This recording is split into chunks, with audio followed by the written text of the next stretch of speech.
Welcome to Give a Heck. I am your host, Dwight Heck, and for much of my life, lived my life in quiet desperation, wondering how I was going to pay the bills, take vacations, save for retirement, and one day wondering if I would get off the hamster wheel of life and have purpose.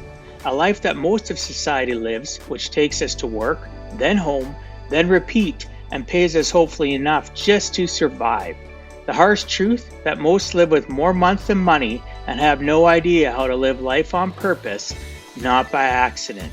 This ensures the mass majority are living not just financially broke, however emotionally and mentally as well due to financial pressures. In each episode, I will introduce you to thoughts, ideas, and guests that can help you to learn how you too can live life on purpose, not by accident. Good day and welcome to Give a Heck. On today's show, I welcome Lea Woodford. Lea is the Chief Executive Officer and founder of SmartFem Media Group, a full-service digital marketing and advertising company. SmartFem was created as a result of her many years as a publicist, columnist, and as a radio and TV personality. Lea has extensive experience as a media personality and developed her own segments for ABC, NBC, CBS, as well as Fox networks. One of her favorite projects was Looking for Love with Lea, a popular Thursday night radio call-in show for singles. When it comes to speaking, Lea is a breath of fresh air, focusing on leadership, innovation, and change to drive business. Her inspirational stories and humor will engage audiences to start thinking bigger. Lea speaks from experience as she shares her stories on making her online magazine into a full-service digital marketing and advertising company. She encourages her audience to think bigger and bolder about their own business. Lea motivates her audience in the same manner she motivates her team. Find your voice. Lea shares her ups and downs as well as her success and failures to give your audience a fresh perspective on marketing, leadership, innovation, and customer service. An online marketing and social media expert, Lea shares the latest trends to help companies move to the next level in the ever-changing digital space. I'd like to welcome you to the show, Lea. Thanks so much for agreeing to come on and share with us some of your life journey. Hi, Dwight. Thanks for having me on, and happy holidays, my friend. Yes, happy holidays. We're coming up on for some people this is an exciting time of the year, and other people it's not, but for me it's a time for family and friends, and I'm excited to go through the holiday season and recharge for 2022, which is going to be an absolutely phenomenal year because just like yourself, we plan and we choose to have the best life possible. So I'm glad you're on the show. One of the things that I focus on a lot in my podcast is somebody's origin story, as we talked about just before the recording. Some people don't understand why. Well, we're a combination of everything in our lives, from our earliest memories all the way up to where we are today. So I'd really like it if you could do me a favor and tell me your origin story from the earliest recollections right up to where you are today. Some people think that it doesn't matter, but again, to me, it means a lot because it gives the listeners and gives me more insight into the wonderful person that you are and how you got there. Well, it was many moons ago. But picture this: 3 little girls in the back seat of a car, no seatbelts, both parents puffing away with windows up on cigarettes. So I'm amazed I'm still around, to be honest with you. But I was raised in the South. I'm a military brat, but my parents divorced early. My sisters lived with my father. My sisters lived with my mom, and I lived with my dad. And my dad always kind of let me know that I was part of the weaker sex and that I'd never, ever amount to anything because I was a girl. So despite everything, I tried everything to win my dad. It dawned on me in my 30s that it didn't matter how much success I had. I was never going to get his approval. And so I decided at that point in time that I didn't need it. The only approval that I needed was really myself and God's. And so I kind of changed and lived my life differently. Now, I had been a media personality for a very long time, and then circumstances changed. My ex-husband was in a motorcycle accident. I had to put my life on hold and my business on hold because he had a coma for 31 days. It was 16 months of rehab and 4 different types of rehab for 16 months to get him, back to the world of the living. And after we got him back to work, about 3 months later, I was diagnosed with a rare form of skin cancer. And sadly, it was on my face. They took the entire right side of my face off. So it would be 11 months and 5 surgeries putting me back together again. But after the 3rd surgery, my husband filed for divorce. So it was kind of a dark time. But fortunately, I had a business partner who had helped me with the vision of SmartFem.com, our digital magazine. We had created the concept in 2009 because I had then made a promise to my freshman daughter at college that I would use my influence and contacts to create something to educate, empower, and inspire women. And after my face was taken off, it was kind of a dark time. It took away my income. It took away my identity. It took away my marriage. It pretty much leveled me and took away my life. So after talking to my partner, he flew me out to New York, and we finally got SmartFem off the ground in 2011 and have never looked back since. It was a promise that I made to Lauren, and I managed to keep it. And I'm still keeping it. And you put one foot in front of the other, and every time something goes wrong, you have to do a course correction, Dwight. That's what you do. Oh, absolutely. That's amazing. And I did hear some of this at the event, but hearing it again, I can feel it in my heart. I feel for you on the journey, but I feel more proud of your accomplishments and the fact of what you've accomplished through all of that. Obviously, there's a lot more details within that structure of what you went through, but I like the fact that you said you made a promise to your daughter. And really, at the end of the day, we make promises to people and we don't necessarily keep them. And because we have a hard time keeping promises to ourselves. So you made a promise to your daughter, but in essence, so you made a promise to yourself that you were going to be committed so you wouldn't let your daughter down. So it's in my eyes, that's a dual promise. You promised her, but you promised yourself because you didn't want to let her down. And inadvertently, you didn't let yourself down. So kudos to you. It's unfortunate that you had to go through so much, especially to, have your ex file for divorce when you were going through such trials and tribulations. And I can imagine the hurt and, the trust issues because you had just helped support him prior through his trials and tribulations. Well, I'm just going to say this, Dwight. He had a head injury.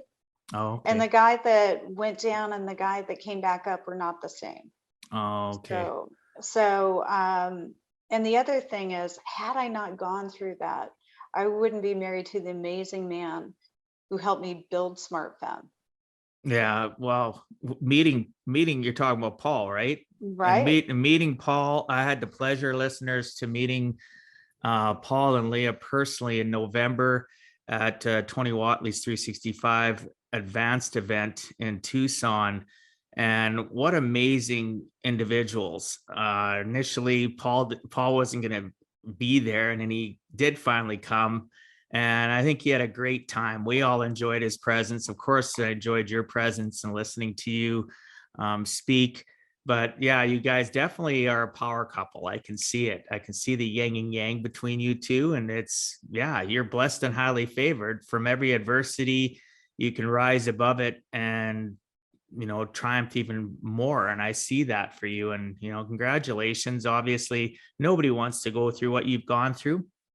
But instead No, of, I wouldn't wish it on anybody. yeah, but instead of sitting and wallowing in pity about it, you used it as a catalyst to spring forward. And now I look at all the people you've helped, right? And Well, continue to help. It's amazing. well, thank you, but full transparency, it didn't happen overnight. Oh, I absolutely had not. I had a loaded Glock 23 in my closet, and I got to tell you, I had some really dark thoughts, but I was afraid that one of my kids would find me, and that wasn't an option. So And I think when that happens, so it's like we're both God fearing. I think it's God telling us, like, listen, you can't do that. We don't necessarily interpret his words or his injection into our lives the way that he necessarily wants it, but he finds a way to stop the willing, the ones that are worthy, from not taking their lives. Obviously, nobody deserves to die or should take their life, but I believe everything happens for a reason. You had those dark moments, but God interjected to make sure, whether it's the thought process of having your kid find you or not, I still think God has a hand on and hold of everything that we do. I absolutely 100% agree with that. I feel God's grace every day. And I'm very grateful that I didn't do that, and that SmartFem has been able to enrich the lives of so many young women, through our internships and through our programs and just even the content we provide. So I'm very proud of that. Oh, and you We've been should be. around for 12 years and we're still strong. And that's good. That's great. And I know your focus has been obviously on women, which there's nothing wrong with that. But I know as a dude, you inspire me just since the first time, actually, who is this person? When Tony sent me a message last year when you were going to have your virtual summit right after everything got locked down, and enjoying your online event, except for, that little bit of a hack that we went through. Oh, But the porn bomb. yeah, the porn bomb. But it's God or life has a way of directing us toward influential people. And because of my connection with Tony, I got to meet you. Because of you, I met Jake Ballantyne. Because of Jake, just life, God is so, if we're receptive and open in our thought processes and wanting to change, which I was, I wanted to, I was tired of being camped in life. And I met you, and I would never have thought, just about 2 years later, that I'd have you on my podcast, or that I'd even have gotten to meet you in person and sit and break bread with you and have some of the really thought-provoking conversations and the emotional conversations that you and I had over those few days. So I'm blessed. So regardless of you helping all these women out, you've helped me out too. You've been an inspiration. Well, we created SmartFem to educate and empower and inspire women, but we love our smart dudes too, because I've married a couple of men and I've definitely raised a few of them with my son. So if we can make really better women, strong women, then they're going to be really amazing partners for men too. So I think women are we're capable of so much more than just taking care of a home and children. I think exactly. We can do so much more. And I don't want to diminish, those stay-at-home moms, because that's really important. And man, I admire you, because I know that is not in my skill set. I was a better mom as a working mom, and my kids will tell you that. But I feel very blessed that God has given us these challenges, because it's the challenges that you overcome that really build your moral fiber and your character. A lot of people want to lay down and die. I wanted to I've been there. when it hits the fan, but it really shows who you are when you get back up. Absolutely. And I've been there. I spent many years in quiet desperation as a single parent with my 5 kids. And I thought I had seen and faced it all as a parent with joint custody. And then all of a sudden getting him full-time custody and all the pressures of life. And I can't say that I never ever thought about ending it myself, because I just thought maybe they'd be better off. Well, if I was gone, they'd have all this life insurance money. I used to think stuff like that. It was just, but God would be constantly, I'd pray to him, I'd wake up and he'd give me an answer I didn't like. And then I'd pray some more and he'd give me another answer. It would be the same thing. And I didn't like it. And you know what I mean? Sometimes we are our own worst enemy, obviously. And I'm blessed and highly favored to have gone through the trials and tribulations. I wouldn't be here today talking to you and getting to know such an amazing person if it wouldn't be for the trials and tribulations and the quiet desperation nights that I spent. Right. Likewise, my friend. Yeah. I don't think anybody goes through life unscathed. I just don't. Or they don't want to admit it. There's so many people that live a facade and everything's all rosy and through those pink glasses. And that's not the reality. I think everybody I've known that is out serving others and accomplishing great things, such as yourself, has their origin, their backstory. I've yet to have a conversation with somebody that doesn't have some sort of strife and trials that they've gone through, because it makes them real. It makes them authentic, and their vulnerability shines through, and they're willing to pretty much be vulnerable because, heck, they've gone through so much stuff already. What more can somebody criticize them about that they're just going to bounce off them? Yeah, I think that's true. And I think the other thing too is when you get to my age, you honestly don't care what people think. That's the beauty of getting older. When you're younger, you want so bad to fit in. And as you get older, you're more comfortable in your own skin and hanging with the people that you should be hanging with. You're not trying so hard to fit in. That is the beauty that comes with age, is the wisdom that comes with it. And the ability to understand it. There's so many people that they don't reflect back on their lives and understand that for everything that happened, it made them into who they are. And appreciation. People don't need to live in the past, but you need to appreciate the past and use it as a stepping stone. And so many people don't. So I have one of the first things. Oh, go ahead. What were you going to say? I was just going to say, we've all heard that cliche, when one door opens or closes, another one opens. And that's true. But they don't tell you about the fire in the hallway. And you have to go through that fire in the hallway, and then that amazing door opens. Oh, absolutely. I think you mentioned that, though. Nobody goes unscathed, right? In life. It's just, again, you get people that present a facade, and like Tony and I talk about it, the posers of the world. They're hiding. They're hurt little children hiding in adult bodies, presenting something that's not real. Well, right? And I think we're too smart for that. But the other thing is, nobody wants to work with Polly Perfect. How scary would that be? That'd be really intimidating with somebody who's absolutely perfect. Perfection doesn't exist except in God.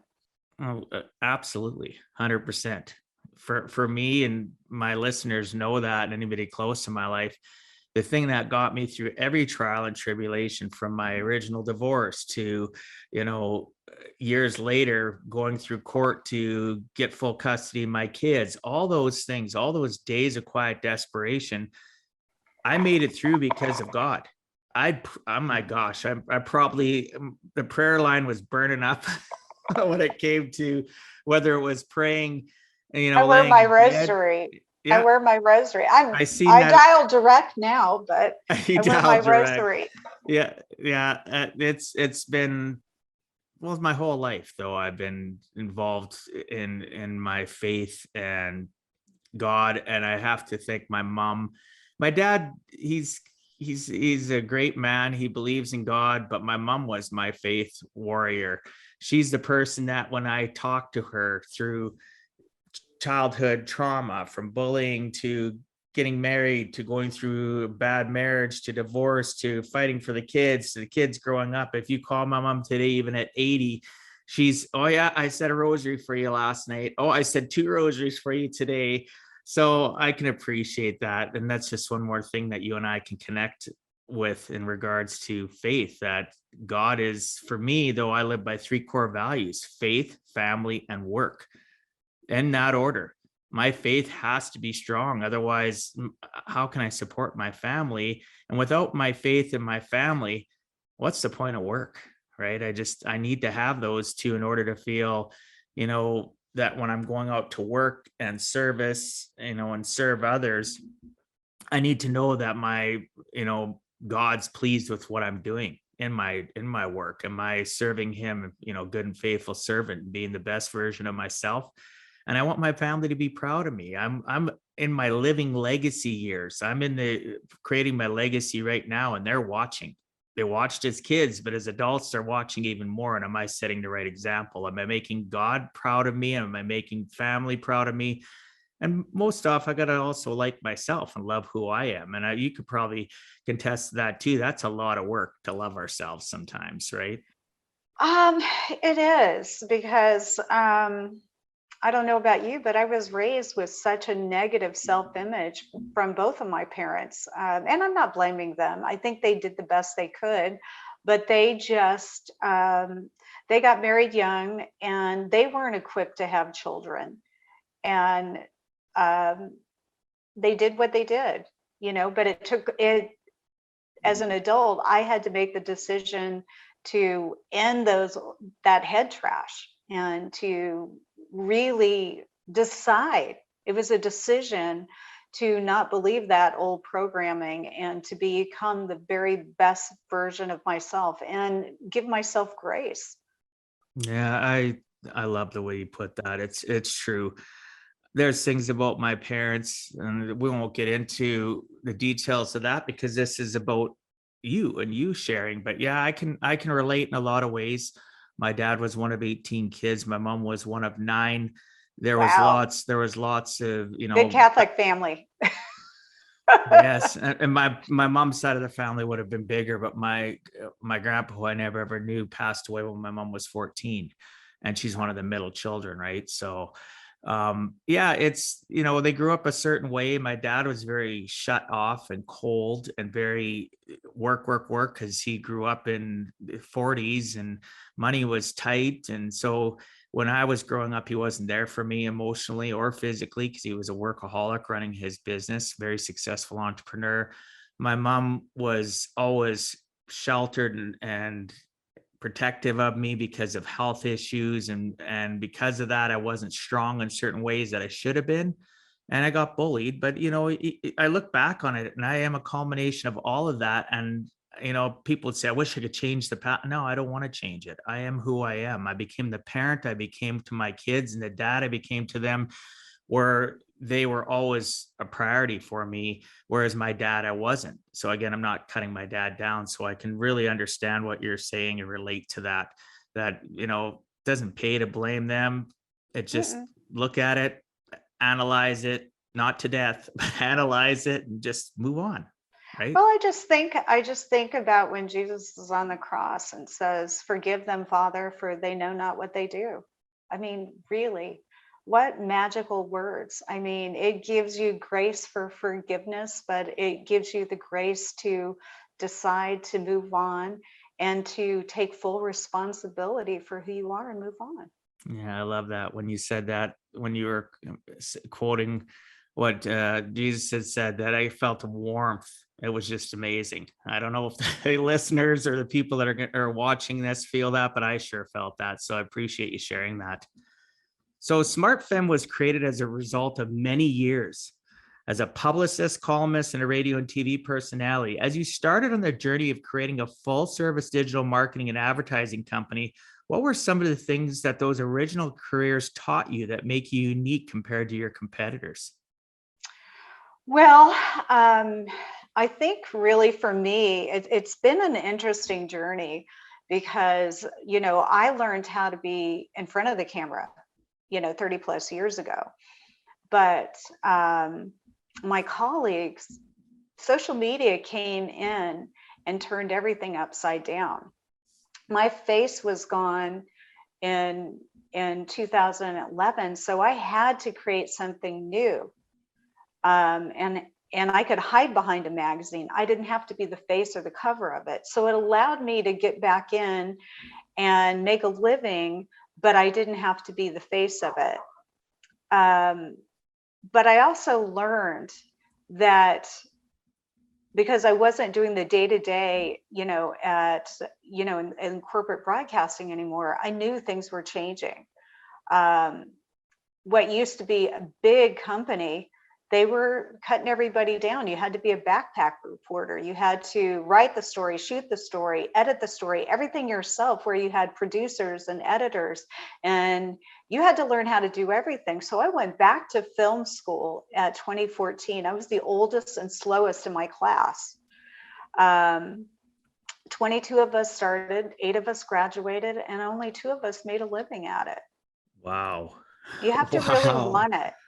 You have to really want it. But I really learned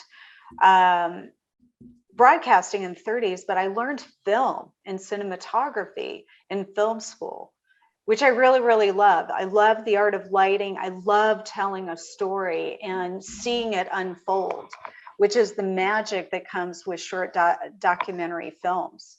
And you just don't learn that in broadcasting. So it's funny, some of the people that were my superiors have came to me asking me for jobs at SmartFem. And Wow. that is a really broken business model. That it just isn't the same anymore, and people don't have those careers anymore. So So you rose above the noise, though. Congrats. well, I didn't have a face. I had to do something. But you still made a choice to do it, though. Again, there's always stuff that we are not aware of that you went through, but the end result is look what you've accomplished. You went back to school in 2014. Oh my God, that was hard. Yeah, I can imagine. I'm with kids that are like this, and they're Yeah. brilliant, and I'm so slow. And they said, "Oh, it must have been easy for you." No, I learned how to be on-camera talent. I didn't know anything about editing. I didn't know anything about behind the scenes, but I did learn that I loved it. And after trying to start my own TV show, but not knowing behind the scenes, I realized I'm spending a lot of money on crap. I've got to learn this from the inside out. And that's why I did it. It's awesome.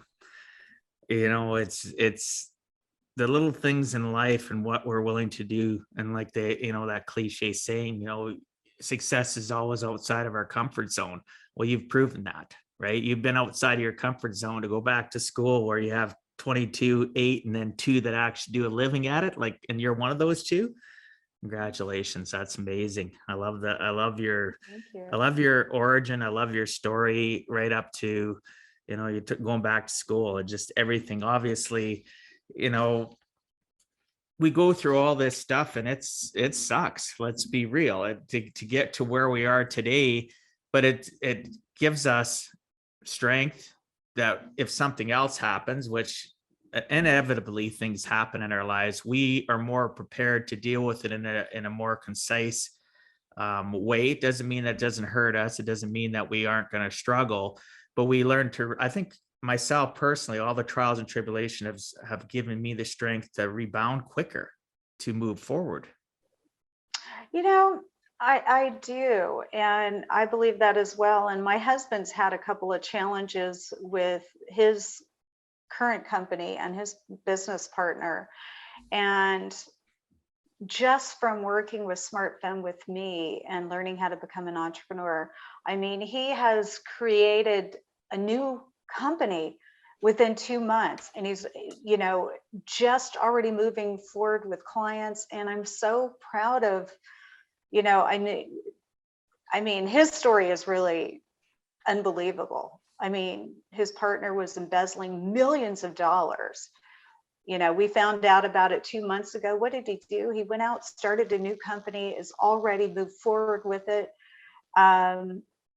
And that's really what the heart of an entrepreneur is you hold your dreams, and your why has to be bigger than your excuse, because he could have just laid down and accepted defeat and just let the lawyers unpack it. But no, he's letting the lawyers unpack it while he's building another company. That's amazing. And I've had the pleasure, listeners, to meet Paul, her husband. And I'll tell you, they are, it gets overused, but you're together, you are a power couple. The support structure, and everybody thinks power couple, it's always about business. Well, it starts at the root of your relationship and works out from there. So, I like you bringing up Paul. He's a pretty special guy, just like you. He's one of my whys. But, one of the things that's come through with this, Dwight, is I could feel this coming. And I sensed it before Paul did. And I told him, I said, we're getting in shape and I'm changing our lifestyle. He's lost 16 pounds. I've lost 12. Wow. We work out Congrats. Every single day, twice a day. And because I knew that this was going to be really emotionally taxing. But now, I'm so grateful we've done it. Now it's a lifestyle. We've been doing it for 2 months. We'll never give it up. But we're closer. Sometimes when you're dealing with this kind of stress, it'll rip couples apart. We're closer than we've ever been. That's awesome. Congratulations on the fitness journey. And once you started, it's hard to, I've been there many times. Without it, people don't realize that, like they say, it creates positive endorphins, but in your case, you're doing it together. So it's creating more connection and unity. And instead of running away from one another when things are tough, you're running towards one another. And that's admirable. I really appreciate you sharing that. So one of the things, this is good. I went through your bio and I was reading about it, and I've always got those, I need to kind of know more about that. So you had a radio show called Looking for Love with Lea, a show for singles. What happened in your life to make this come about? And what was one of the craziest calls you ever dealt with? Well, I've got to tell you, I've been a marketing person forever. And a lot of my girlfriends would call me frustrated with online dating. And so I kind of fell into being a dating and relationship columnist and TV correspondent, as well as radio host. I would do marketing profiles for them. I would write their bios and package them, do their pictures and everything so they could get dates. And several of them ended up getting married, and then Channel 3 came and did a story on me, and the next thing I know, I'm becoming I studied this in school and I never really pursued it because I was in marketing and sales. And then in my, early 40s, all of a sudden I'm a TV personality and a radio host, and I'm writing 4 dating relationship columns. But wow. I had because dating is marketing. It really is marketing. Yeah. And so that's really kind of how I parlayed it. I fell into it. Although I studied broadcasting in college and stuff, unless you make it into the nationals, you only make about $25,000. And I was a single mom with 3 kids. My daycare was more than my mortgage and my car payment put together. So I got into sales and marketing because that's where the money was. But I fell into this. In the meantime, I was always a business consultant, so I had a lot of business. And because I was on television, I actually got a lot of business for business, writing press releases, doing PR for people. creating segments for people. So I not only did it for the dating, but it also propelled my business consulting business. So it was definitely a catalyst. Mm-hmm. So so when you were doing the radio program, what was one of the craziest calls, or can you remember anything that you're willing to share in regards to dealing with people on radio?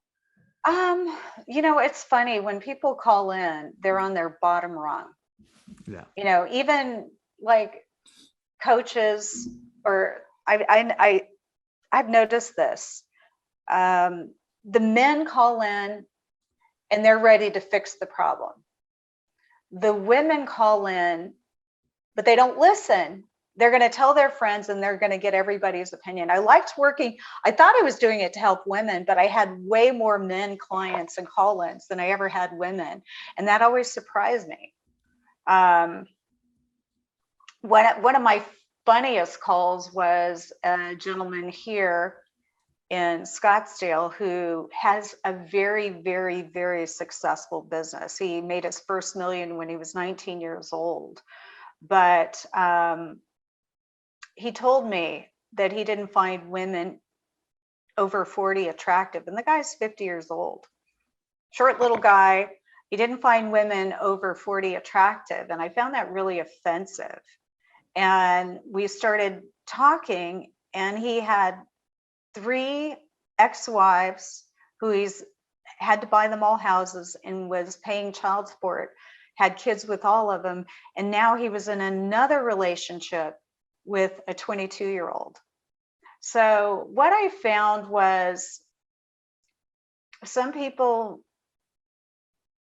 just really don't want to fix it. They like the fantasy and they like the story. And I can revisit him 20 years from now and he'll still be dating somebody younger. So do you think they're stuck in the romance phase, like with a case like him, that he just likes the 6-month, year romance and then move on? I think actually, after talking to him, I found out that he was very insecure. And an older woman who is very sure of herself would pick up on that, whereas he could keep the facade going. Okay. And who doesn't like a 20-year-old hot body? I mean, everybody likes that, but can you have a real relationship? And to me, the magic really happens after you've weathered a few storms and you've been together for a while.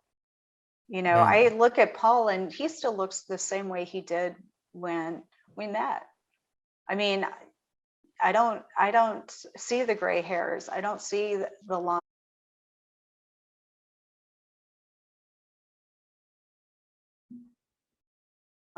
That just doesn't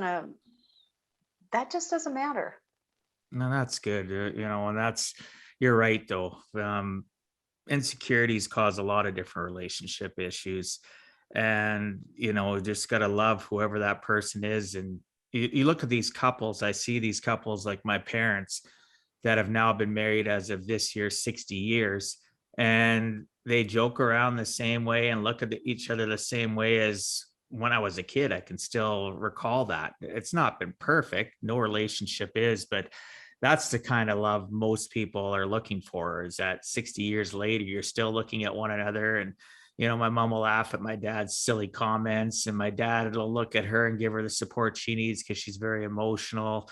They don't see each other as people that are 80. They still act and look at each other like they're in their 20s when they got married, right? So that's awesome. I appreciate you sharing that. So Lea, you're an amazing speaker. I can vouch for that from attending the virtual SmartFem event in 2020 to listening to you speak last month at Tony Watley's 365 Advance event. Your ability to connect and tell stories that connect so wonderfully is so refreshing. And in a world of people who do not understand how to connect and be vulnerable with an audience, was it always this way for you as a speaker? And can you share with us the journey you went on to become the amazing speaker you are today? No, I wasn't always like that. full transparency. And I don't think anybody is. For me, it's not really the mechanics. I think as I became more comfortable in my own skin, plus for me, I see a lot of speakers that have these big bravado and big booming voices, but they're not real. I just decided a long time ago that I just wanted to be me and take it or leave it. I am pretty smart. And I just wanted to share my story. And if I could help people, I would do my best. And I always pray before I take the stage that my story at least reaches one person and it helps them. And that really takes a lot of the pressure off. Oh, yes. I love what you said, though. I tell that to people all the time. You need to focus on the fact of just wanting to help one person and quit trying to please everybody on anything in life. In my coaching business, and now that I've started getting in, because I've been a captive speaker in my finance industry for the last 19 years, but it's just recent that I've started speaking outside of that captive industry of finance. And I'm not worried about, if there's room of 40 or if it's 400 or 1,000. I just want to touch one person. And if one person comes up and says, thank you, shakes my hand, gives me a hug, you made a difference in my life, I've succeeded. Thank you, God. I appreciate that. Right. And Exactly. if they don't, if nobody comes up and talks to me, I'm pretty confident that you and I being vulnerable and sharing, there's somebody in that audience that we've maybe not changed their life, but give them opportunity to realize they can take baby steps and change theirs as well. It was funny. I was speaking a couple of years ago. This one still really gets to me. I was talking about my cancer journey, and she had stage 4 cancer, breast cancer.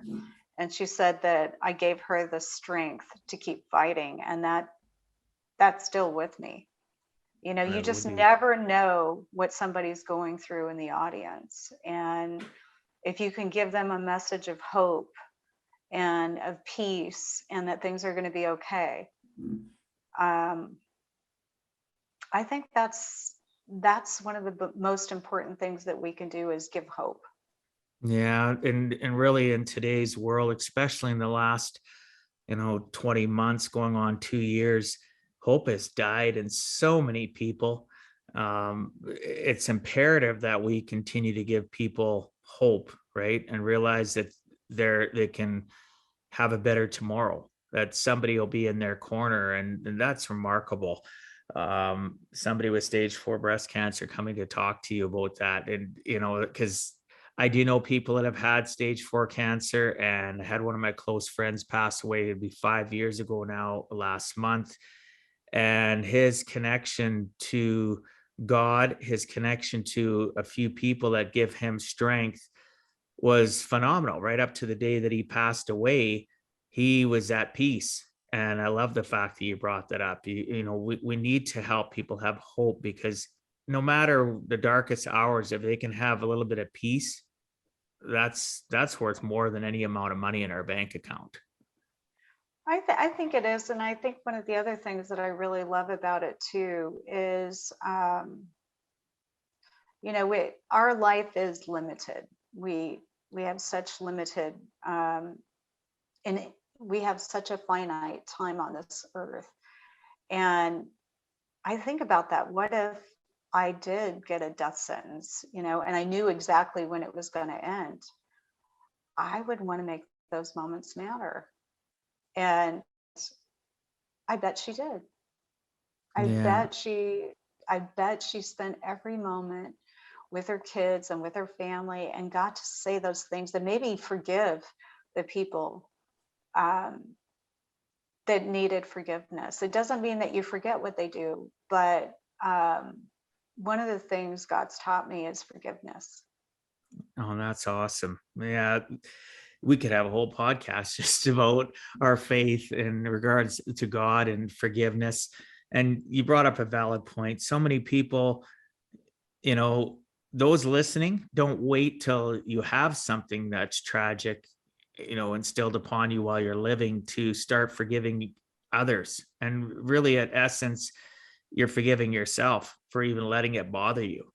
Because I found when I do forgive others, I'm really forgiving myself for letting it stew and fester inside of me and change the way of me living my life, because that other person isn't thinking about you. In most cases, the person you're upset at and that you're like, oh, I'm never going to forgive them, they don't give two shoots about you, two hoots, pardon me. They're just living their life. And yeah, so forgiveness is really, really important, listeners. Start now. Don't wait. It just is so much, it takes such a burden off you when you just, you know what? That person did this in my life. I forgive myself for allowing them or allowing myself to even hold on to it this long. And it's time to move on. So forgiveness is so key in our lives. Amen. Yeah. So, Lea, you're an online marketing and social media expert. Can you share some of the latest trends that help one stay relevant and above the noise of the ever-changing digital space? I'm going to say, really, what I see is I see so many people trying to conquer it all. I'm just going to say, pick one, get really, really good at it before you try to master them all, whether it's Facebook or Instagram or any of them. Also, Facebook is changing, guys. I'm going to say Facebook groups is where you're going to be able to get the biggest bang for your buck without paying for advertising costs, because if there's engagement, Facebook can monetize. So that's where they're going to put their algorithms. Yeah, I see that though. That's one of the things that Tony, and there's a group of us, he's got a few masterminds and I belong to one of them. We've talked about that a lot, how when was it last year? I think it was 2020, or it might've been the beginning of this year, where they actually instituted or implemented, pardon me, the algorithms on the groups. Because before I could put things, I just started my group last year, I could put things in and everybody sees it. Now, all of a sudden I put it in and only a certain portion. You think that's a blessing, that algorithm then with inside of the groups? I'm not a big fan of Meta or Facebook, but I realize you got to play the game. You got to play the game. I think groups, if people know you, like you, and trust you, they'll engage with you there. I've realized that I've sold more tickets to my summit, and I've gotten more clients through Facebook and LinkedIn than any other social media. So are you a big proponent of LinkedIn? Because I know there's many people that aren't, because of the amount of, literally, LinkedIn is obviously more business related than Facebook. And the amount of pitching that goes on and the amount of messages I get, I don't know. I think I have 1,800, 2,000 people, but it's inundated every day. There is a lot of that, and I think LinkedIn is doing their best to address it. But I have quality people look me up there, and I get clients that come seek me out on LinkedIn. So you've had more success there than Facebook then? No, those are my two successful. Yeah. Oh, Instagram, both of them. not so much. Instagram, not so much. Twitter, I don't even want to talk about Twitter. Yeah. So the other thing is LinkedIn, a lot of people don't really complete their profile, and they really don't do anything with their LinkedIn page. Therefore, you're not going to get much. But if you have a really good LinkedIn page, I think you really have everything in there, who your target demographic is, who are you, who do you serve, what problem do you fix, and why should people work with you? When you can be clear and concise and consistent in your LinkedIn, you're still going to get spammed once in a while. I know I get it on all of my, whether it's Instagram or Facebook, they all spam me. But I also get more legitimate, more corporate clients from LinkedIn. Oh, that's awesome. I appreciate you sharing that. So yeah, it's what I expected. Most people don't realize, again, like you said, it's a monetary thing. Facebook wants to monetize. Absolutely. Meta is all about the dollar, and they're not really about the people. But if we can learn to manipulate in a good way, either service, LinkedIn or Facebook, for our own advantage, That's a fantastic thing. Instagram, I tend to agree with you. It's more of it seemed like Facebook was a younger audience, years ago, back in, 14 years ago. Now all of a sudden it's gravitated to Instagram and your reels and your TikTok. And really the people that are looking to find people such as yourself are looking on LinkedIn and Facebook. I like your take on the group. So it's imperative that people realize that. I only started my group, officially made it public when my book came out in March, and it's been pretty good. I got about 500 members. It's not over, but it's also really neat, some of the feedback and communication DMs that I get because of the people in the group that are part of. They might not even be friends of mine, but yet they're in my group, or they're friends of mine and they don't engage on my friend side, but they engage in the group. So it's refreshing to hear your take on the fact that groups allow more interaction.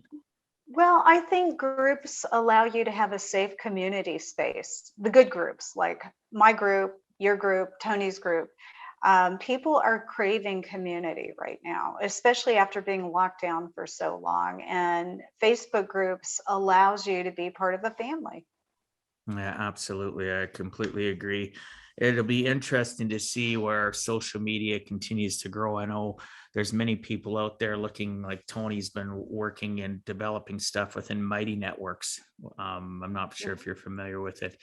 Yes. But yeah, so that it'll be interesting to see where social media goes, because I don't believe anybody is, you know, above getting knocked off their perch, off their soapbox. And Meta, with some of the things that they're doing, I don't like their new name, by the way. neither do I. And it's unbelievable how, listeners, if you aren't aware of this, they took over another company's name. After bullying that company, the company refused. The company just sold it to them, by the way, less than 2 weeks ago. But it went through a bunch of court stuff. They just started using the name. Zuckerberg just started using their name Meta when it was legally owned by another company. And they bullied them. And I don't like anybody like that. I don't like bullies, because I grew up with having bullying. I've been in business and had people try bullying me. And yeah, I have to agree. They're necessary right now. They're necessary evil that I'm willing to accept and use to my advantage. But I think that myself being, again, and yourself being God-fearing, I think what comes around in life goes around and comes back to bite you, and stuff like that is going to affect. I'm not saying Facebook's going to go away. I'm saying the evolution of where Facebook is now is going to continually evolve to a point where it's going to just push more and more people away from it. Like you look at their growth. I think it really already has. They've lost a lot of corporate dollars. Again, the younger generation doesn't really want to do it. And then they're under scrutiny right now with some of the, look at all the young girls. There's a massive epidemic of bulimia brought on by social media, I didn't know Facebook that. and Instagram. Oh yeah, look it up. And they're having to, change the way they do things, because they've been very irresponsible letting these young girls, young people in general, get on social media, and they can be bullied. We've seen that too. Kids have committed suicide. Sadly, when we were kids, somebody got beat up on the playground. Now it's very visual, and it's very insidious, going online and bullying these and shaming, body shaming, and just all kinds of things. And then, recently TikTok, talking about school shootings and trying to get kids to bring weapons to schools. Wow. There's a lot of things with social media that the law has not caught up with the technology. Let's just say that. Well, and even the launch of social media, I look back at raising my kids, especially my daughters, the amount of bullying they went through. And, as they got older, and then, I got full custody of them, and the counseling stuff we went through, there was so much conversation around social media, the bullying, the keyboard warriors, and it's gotten, from what you're telling me, it's just continually gotten worse. And yeah, lawmakers have to get involved. I don't care if Meta is well, they're not private, they're a public company, but I don't care what they say that, you know, if you want to be on our platform, you got to, you know, we get to censor, we get to do whatever, but they censor what they want to, and they're not, Exactly. You why aren't can't they have it censor? both Yeah, ways. you got to do it all. You got to protect the younger generations. They're so vulnerable now. You know, back in school, you know, dating both of us, people pass notes, right? Right. Now today it's like they're on break between class or even during class, because I know many teachers, I have teachers that are clients, and many of them, even my sister, who's now not, she gave up being a teacher because of the pressures of it, but, you know, trying to stop them to use their phone in class. Or if you take their phone away, they've had parents contact them and yell at them, and you can't do that. Oh my gosh. And what are they doing on their phones? Social media, Exactly. right? Picking. Exactly. No. Um, Sometimes I think we have to really, before we invent all this great stuff, just because we can doesn't mean we should. 100%. It's simple and concise what you just said. Just, yeah, that's so true. You know, it's just like I always told my kids, you know, because my one daughter, especially, I love her to pieces. She's 25 now, has 3 of my grandkids, and she used to be really, well, I can say what I want. And I said, just because you can say it doesn't mean you should. You have to have a filter between your 6 inches to stop it from going from here out your mouth, and your mouth and your fingers are what get you into trouble. You know, like, just because somebody aggravates you doesn't mean you should be throwing them to the wolves or saying mean, malicious things to them. You need to think before you talk, right? So it's so true. Just because you can doesn't mean you should, right? Yeah. Yes, and we have a lot of people that are incredibly brave, you know, on a keyboard, but they would never dream of saying this kind of stuff Oh, yeah, to the person's face. If you don't have the guts to say it to their face, perhaps it shouldn't be said at all. exactly. 100%. Like one of the phrases I learned years ago, one of my mentors, it's already been 30 years ago that I learned this phrase, you know, it's better to be thought an idiot than open your mouth and remove all doubt. Right. I love that. Right. So, and that has stuck with me for 30 years. And I used to tell my kids, you know what, if somebody thinks that about you, don't open your mouth and just confirm it. There you Don't go. lash back out. Just smile, and you know, you don't even have to say anything. Just walk away. More times than not, that person is stomping their feet, and they're the ones that are wallowing in their anger and their mistrust, and they're feeling sorry for themselves. And you're the stronger person. Don't say it. Walk away. So it's unfortunate, but you know, there's many adults, so it's not, I'm not even picking on, because I do have some younger audience that listen to my show.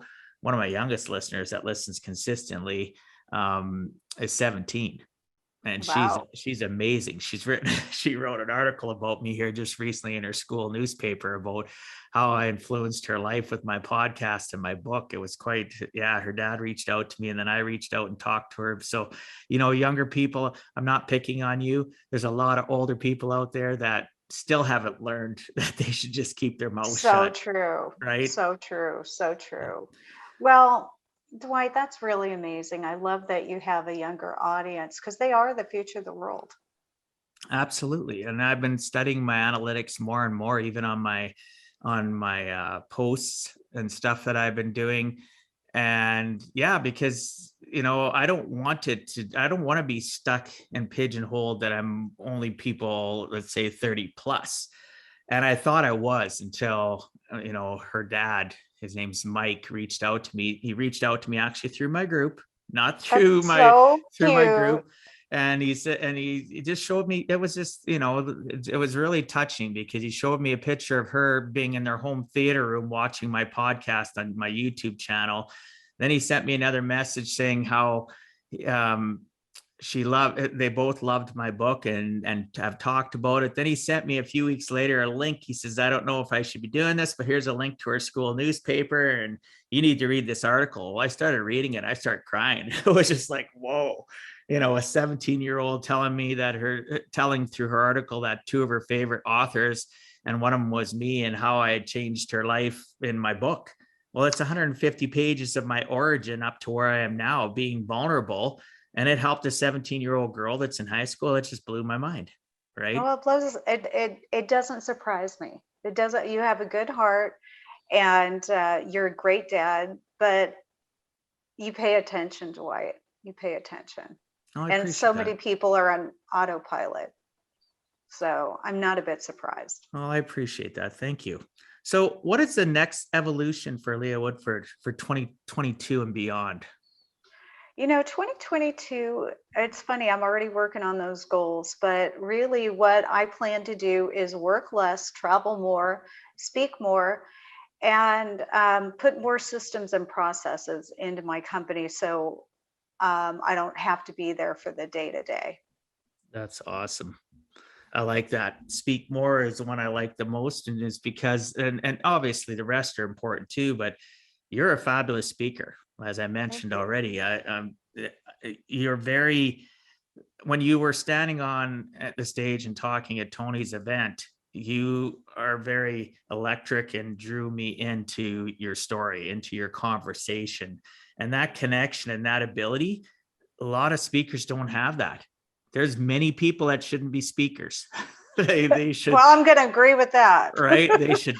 They should check out and go find something else to do, because it's like your brain shuts off after they start speaking. Right. So, but speaking is a life thing. Like I know myself, when I look at my captive speaking and the finance business, and now, as our mutual friend, Jake, when I was at Jake's event in October, and I was part of his demo factory and did my speech and he recorded it. I realized that everything about me, I had to, the more I accepted it, the better speaker I become. The more vulnerable I'd be, the better speaker I became. And it was a combination of me writing the book and having to be vulnerable, and the amount of rewrites I went through, the amount of months it took to launching this podcast and being vulnerable with my fantastic guests. It was a combination that all came to a head when I was standing on that stage doing that speech, as Kenny is recording it and they're prepping for everything prior to it. And everything just came to a head. And I realized that it was a journey to get to that point of being an actual speaker, not a captive speaker. And again, listeners, there's a difference. Captive, they're coming because they're coming to this finance event, and I'm one of the people that's been invited to speak.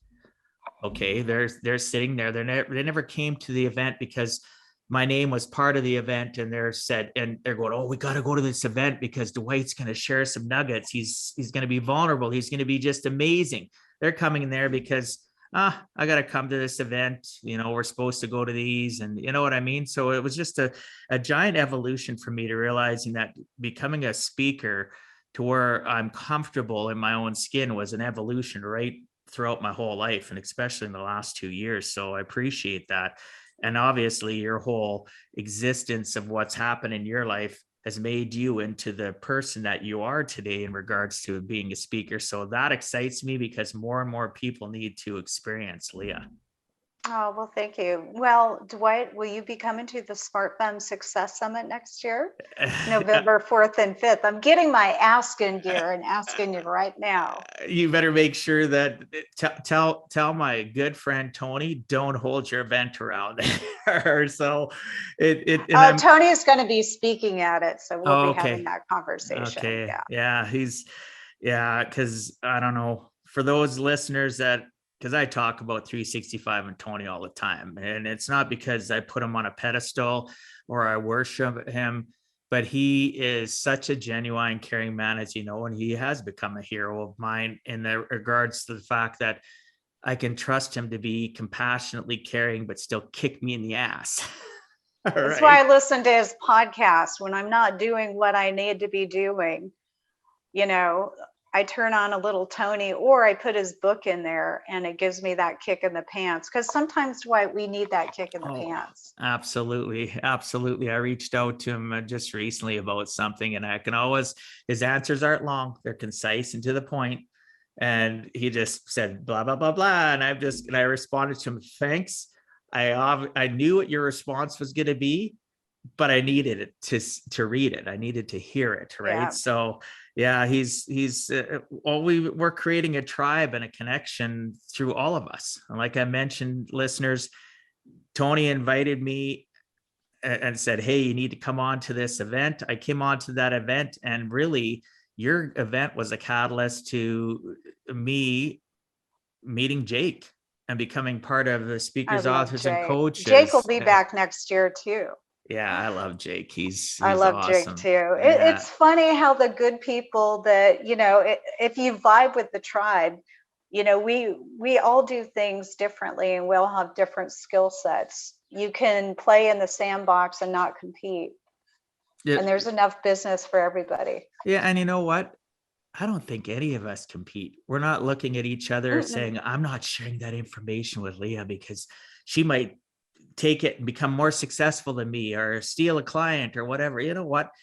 The world's such a big place. We're just a little micro dot within the world. And the more we share, the more good comes back to us. And yeah, it's just like a conversation that Tony and I had about, I talked about my Give a Heck brand, and I've come to the realization I don't want to do events like Tony does or you do. I want to be a participant in it. I want to be a person that's driving people to go to other people's events. I want to be somebody that's maybe speaking at these events. Maybe that's making a difference. And it's not because I don't believe I have the ability. I do have the ability. I could do events. I just want to take all that energy because I know how much work they are, especially with what you just went through. All that energy I can take and parlay to support the people that have already put the places and procedures in place to put on these amazing events. I'd rather do that. I'd rather just focus on my Give a Heck brand as being, like I told Tony, in the future, we could work together where I'm telling people, you need 365 driven. You need to have somebody like that and, come to this event because, you're going to learn how to give a heck. Well, it's talking about my own brand and teaching people how to level up in their mindset. Tony's teaching similar stuff, but he's teaching it on the entrepreneur side, as well as doing some life coaching. And we have a synergy. We can all work together to continually level each other up and be the best versions of ourselves, and know that when we have those struggles, I can reach out and say, hey, Tony, or hey, Lea, I'm kind of struggling, I'm stuck here right now, and have you give me that, that polite mental slap, right, to help me. We all need that sometimes, right? Because we get stuck in the weeds. We all get stuck in the weeds sometimes. And sometimes a fresh perspective, especially if you're an entrepreneur, is just a great thing to do. And Tony's one of my go-to guys. When I'm stuck, I will go to him. Yeah, he's a great go-to guy. His and listeners, his wife Leas is amazing to communicate. Oh, she's beautiful inside and out. I absolutely love Lisa. She's spectacular. They're again, I'm going to use this term, they're a power couple in my opinion. I would agree with that. What is the best way for people to reach you? Hit me up on social media, Lea Woodford, Lea no H Woodford, or just check out SmartFem. Okay, thanks. So thanks so much for being on Give a Heck, Lea. I appreciate your time and sharing some of your experiences so that others too can learn it is never too late to give a heck.